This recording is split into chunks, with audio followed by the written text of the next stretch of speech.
Hey guys, welcome back to Loft Sports. It's Tyler coming at you with the Wisconsin recap / Cincinnati preview. Wow, Notre Dame dominates the Badgers, stays undefeated in the Shamrock Series all time with a very, very impressive 41-13 win over Wisconsin Saturday at Soldier Field. First of all, Crow has never tasted so delicious. I predicted a Wisconsin win in my last video simply because this Notre Dame team hadn't shown me that they were able to play with a more physical team. I gotta tell you, I feel a lot better about the future of this team going forward after Saturday. Now, we got a lot to talk about. I still don't think this is a playoff team. Let's step back and take a little bit of a breath here. Wisconsin, yes, they did lose to Penn State and us, but they are 1-2. Maybe Graham Mertz is not this spectacular playmaker that everybody thought he was going to be. He has looked a little bit shaky in the two big games they've played this season. And when you get a running team in a must-throw situation and you can pin your ears back and go after the quarterback, you take them out of their script, of their game plan, of course they're going to make some mistakes. Now, let's talk Notre Dame, though. The Irish defense was the MVP of this game. What was it, 5 turnovers, 3 non-offensive touchdowns. Chris Tyree with the game-changing play. Once that kick return happened, we dominated the game from there. In the first 3 quarters, really, I thought this was an incredible game. Like, if you were a neutral fan watching this game, this had to be a lot of fun. There was hard hits, there were turnovers, there was good defense, there were flashes of good offense. Notre Dame early in the game sustains a couple of drives, but we get down there and Dorr misses like a 35-yard field goal, and then we get it back. At one point, we had run like 33 plays to their 13 or something crazy like that. We were dominating the time of possession, but the offense wasn't paying it off. We had the big touchdown pass to Austin right before the half. Then, of course, they get the ball, go right down the field and score. But I thought the defense overall really dominated this game, forced Wisconsin into 3rd and long, was able to hold the line of scrimmage against a pretty veteran and good offensive line. And, overall, I was very impressed with the way Notre Dame played. I'm still worried about Cone. He just, when the play's not there, he holds the ball and he doesn't try to scramble. He doesn't try to extend the play. He just kind of lets the pocket collapse around him. He doesn't step up in the pocket and try to run or look to extend. He just kind of takes the sack. And it's tough to overcome. And we'll talk a little bit more about this in a minute when I get in the Cincinnati game. It's tough to overcome 2nd and 3rd along against good teams consistently. So we got to pump the brakes, though, on Drew Pine. He played very well, but Wisconsin didn't have any tape on this kid. Buckner was unable to play Saturday, so Pine stepped up, was 6 for 8 with 81 yards and a touchdown. A lot of people I've been reading on the comments are like, we got to start Pine. He's the future. Maybe, but let's not get carried away. He is our 3rd-string quarterback for a reason. He was the 3rd-string quarterback coming into fall camp. It was really never between him and Cone. It was more Buckner and Cone, and that's why we've seen more of Tyler in the first few weeks of the season, kind of in a reserve or a different alternate package. So I think we got to stick with Cone because he's going to give us the best chance to win. Now, I'm not thrilled by that, but if we can work Pine and Buckner in, if needed, fine. But it sounds like Cone is okay, and he's going to be able to play on Saturday. But Notre Dame is going to have to get a run game going. Once again, Notre Dame struggles to run the football.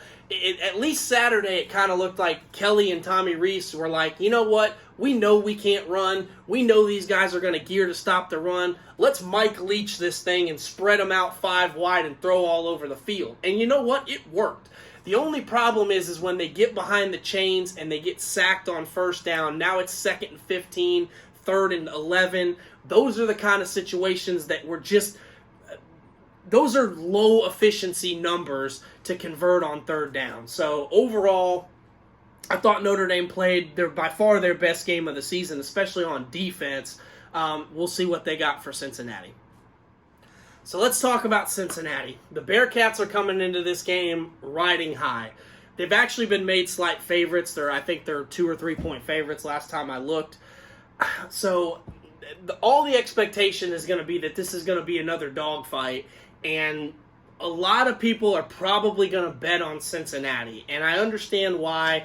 I think they're a better team than Wisconsin. They got a better quarterback. They got a veteran offense and a veteran defense. They've got a pretty good head coach in Luke Fickell that's probably going to be moving on to a bigger and better job at some point, even though Cincinnati's moving into the Big 12 and they're becoming a major school. I still think he's the kind of coach that with a big-time season will get an offer eventually somewhere that's a little more considered a big-time job.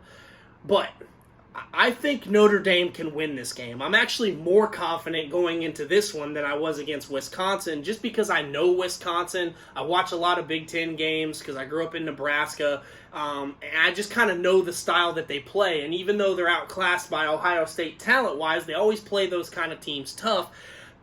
Cincinnati's going to have a chip on their shoulder for sure, and their quarterback has already been loud about how they're going to shut Notre Dame Stadium up on Saturday, and it ain't going to be loud for long.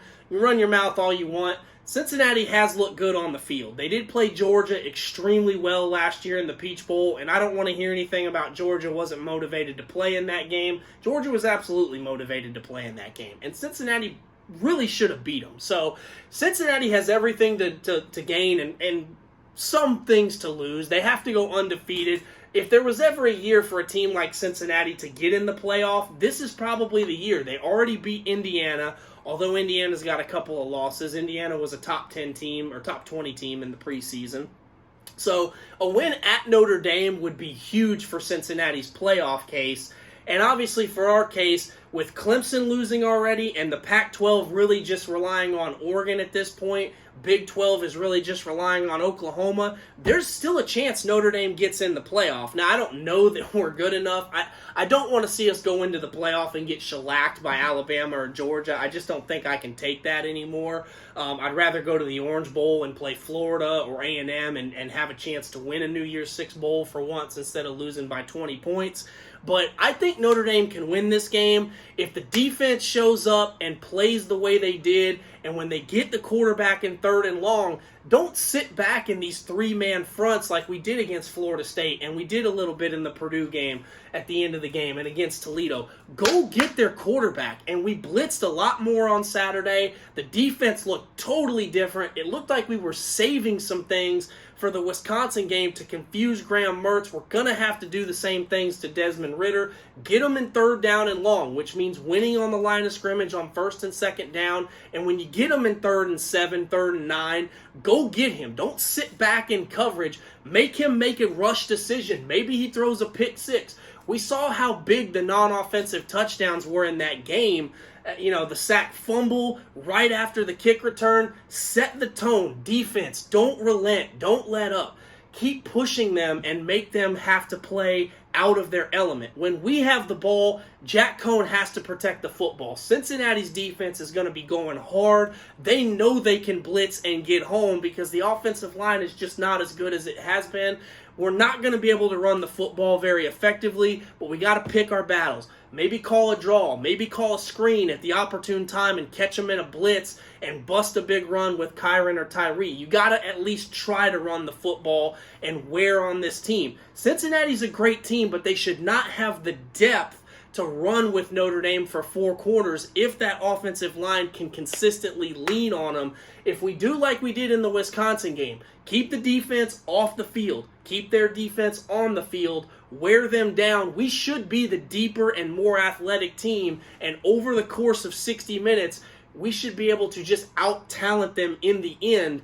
And I'm hoping that Kelly and them have a great game plan. But Marcus Freeman finally looked like the guy we paid him to be on Saturday against Wisconsin. Tommy Rees, to his credit, I thought called a much better game. He knew what our strengths and weaknesses are. Our receivers are going to out-athlete their corners on the outside. If they want to blitz, fine. Let's throw some one-on-one balls and let our guys be the ones to go up and get it and out-athlete Cincinnati. I'm excited for this game. There's a lot of great games on this week. This is one of just 4 or 5 that I'm excited to watch. But if Notre Dame wins this game, the haters won't have anything left to say other than, well, Cincinnati's not that good anyway. Just like Wisconsin. All week I heard, we're going to lose. And then we beat them by 30 points, and, well, Wisconsin's not that good anyway. And then the same thing will happen if we beat Cincinnati. My prediction in this game, I think Notre Dame's going to win this game. I think we're going to win ugly, but when you beat a top 10 team, I don't know that winning ugly is such a thing. I think we're going to win 30-27. I think Notre Dame is riding some momentum. I think our offense will score, even though at times we will struggle to move the ball, just like we have in the first 4 games. The offense will sputter for a while, but we'll have some big plays over the top. I think we'll have a little bit more of a running game this week than we have in the past weeks. Something just tells me that Notre Dame is kind of feeling it, and every week that goes by, this team believes in itself a little more and gets a little bit better. So let's see how it goes, but I'm predicting a 30-27 Irish win. Let's see how it pans out. I'll be back next week to see how close I was in the prediction. Go Irish. This is Tyler with Loft Sports signing off.